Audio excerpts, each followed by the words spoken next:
अस्सलाम वालेकुम एवरीवन। मैं उम्मीद करता हूं कि आप सब खैरियत से होंगे। आज की इस वीडियो में हम प्रिंट फंक्शन के बारे में पढ़ेंगे कि पाइथन के अंदर हम प्रिंट फंक्शन किस लिए यूज़ करते हैं। तो प्रिंट फंक्शन पाइथन के अंदर हम कोई भी मैसेज या कोई वेरिएबल की वैल्यू या कोई भी डेटा टाइप अगर मेरे पास है, उसकी अगर मेरे पास कोई वैल्यू है या मुझे मैसेज वगैरह प्रिंट करवाना है या मुझे डिस्प्ले करवाना है आउटपुट पे, तो प्रिंट फंक्शन उसके लिए हम यूज़ करते हैं। तो लेट्स स्टार्ट। यहाँ पे देखिए मेरे पास कोई एक वेरिएबल है। उस वेरिएबल का नाम मैं वेरिएबल रख लेता हूँ, उसको मैं कोई वैल्यू असाइन कर देता हूँ लाइक 40। अब अगर मुझे इस वेरिएबल की वैल्यू जो है वो प्रिंट करवानी है तो उसके लिए मैं प्रिंट फंक्शन यूज़ करूँगा। तो प्रिंट, उसके बाद राउंड ब्रैकेट्स, और राउंड ब्रैकेट्स के अंदर जो वेरिएबल का नाम होगा वो हम लिख देंगे। तो जैसे ही मैं एंटर को प्रेस करूँगा तो उसके बाद जो है मेरे पास उसकी वैल्यू आ जाएगी। इसी तरह से अगर मेरे पास एक और वेरिएबल है, उसको मैं वेरिएबल 2 कह देता हूँ, और उस वेरिएबल के अंदर मैं कोई स्ट्रिंग वैल्यू, इस दफ़ा मैं उसके अंदर कोई स्ट्रिंग स्टोर कर देता हूँ like this is message, enter. अब अगर मुझे वेरिएबल 2 को प्रिंट करना है या उसकी वैल्यू को प्रिंट करना है तो मैं क्या करूँगा, वेरिएबल 2 जो कि एक वेरिएबल है उसके अंदर ये वैल्यू स्टोर्ड है, उसको मैं प्रिंट फंक्शन के अंदर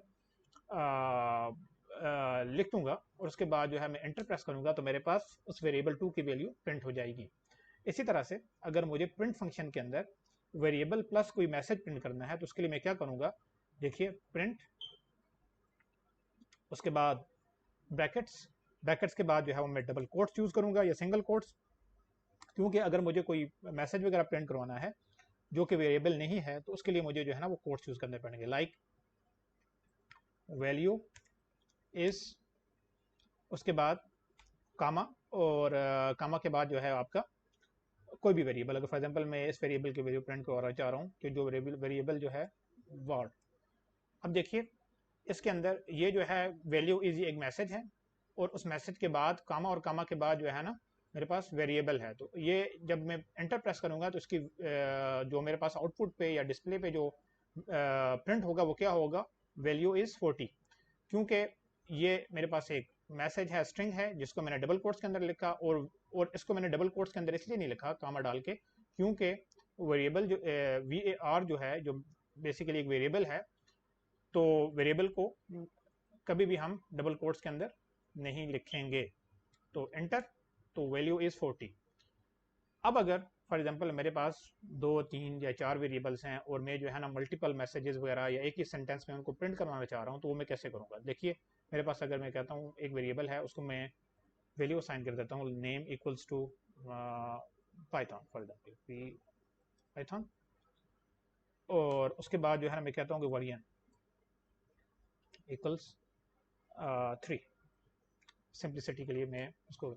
अब अगर मुझे वेरिएबल प्लस एक ही सेंटेंस के अंदर सब कुछ प्रिंट करवाना है तो उसके लिए देखिए मैं क्या करूँगा, मैं यहाँ पे लिखता हूँ कि language is and version is,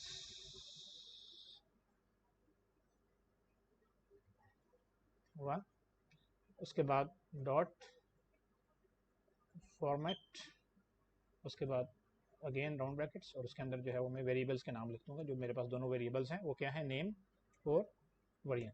अब देखिए यहाँ पे क्या हो रहा है, यहाँ पे देखिए मैंने लैंग्वेज इज, उसके बाद देखिए मेरे पास करली ब्रैकेट्स हैं, और करली ब्रैकेट्स के अंदर जो है ना वो एक जीरो लिखा हुआ, और यहाँ पे वर्जन इज करली ब्रैकेट्स है उसके अंदर जो है ना वो 1 लिखा हुआ है।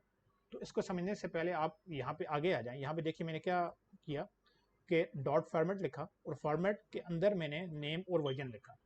अब नेम और वर्जन दोनों क्या हैं, ये वेरिएबल के नाम है। नेम और वर्जन ये क्या है, दोनों वेरिएबल के नाम है।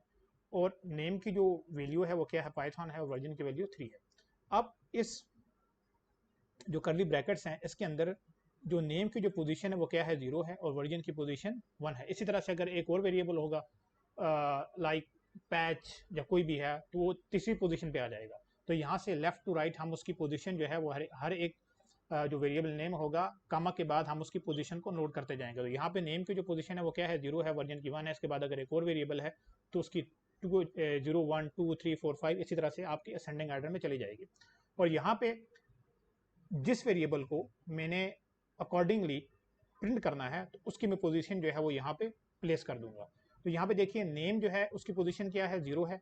तो लैंग्वेज इज, क्योंकि मुझे यहाँ पे पाइथन प्रिंट करवाना था और वेरिएबल पाइथन जो है वो किसकी कौन से वेरिएबल के अंदर स्टोर्ड है, नेम के अंदर स्टोर्ड है। तो अब मैं यहाँ पे 0 लिख दूंगा क्योंकि यहाँ पे नेम की पोजीशन 0 है और वर्जन इज 1। और देखिए यहाँ पे वर्जन जो है वो दूसरा वेरिएबल है और उसकी वैल्यू 3 है और उसकी पोजीशन 1 है, तो यहाँ पे मैं 1 लिख दूंगा। अब जैसे ही मैं एंटर करूंगा तो ये मेरे पास जो आउटपुट में आएगा वो क्या आएगा, language is Python and version is 1। देखिए language is Python and version is 1। अब फॉर एग्जांपल इसी प्रिंट फंक्शन को मैं दोबारा से यूज करता हूं और इस दफा मैं जो है यहाँ पे इसको 1 और इसको 0 कर देता हूं। अब क्या होगा, यहाँ पे 1 जो है यहाँ पे किसकी पोजीशन है, वर्जन की है, और नेम की पोजीशन यहाँ पे क्या है, 0 है।